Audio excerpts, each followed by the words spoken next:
Hello, আসসালামু আলাইকুম বন্ধুরা, কেমন আছেন সবাই? আশা করি আপনারা সবাই অনেক বেশি ভালো আছেন। কিছুদিন আগে আমার একটি ভাস্তির জন্মদিন উপলক্ষে কেক কাটা হয়েছিল। তখন আমার এই ছোট্ট ভাস্তিটি ছিল না, তো সেজন্য সে বায়না ধরেছিল যে সেও কেক কাটবে, যদিও তার জন্মদিন না।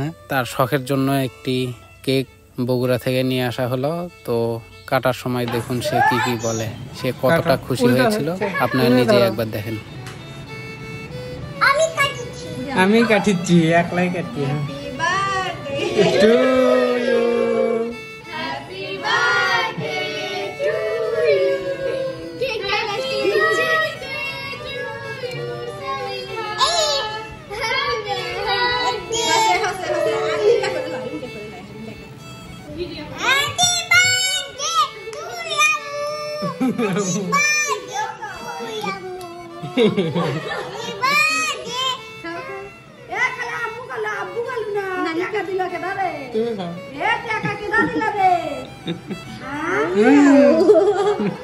নানুকে দিলে না, সুস্মিতাকে দাও।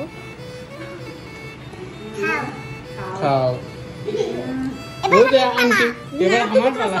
আর খায় না, কাটে দিক, তোমার আম্মু কাটে দিক, কাটে তোমার দিক, তুমি খাও। তুমি খাও।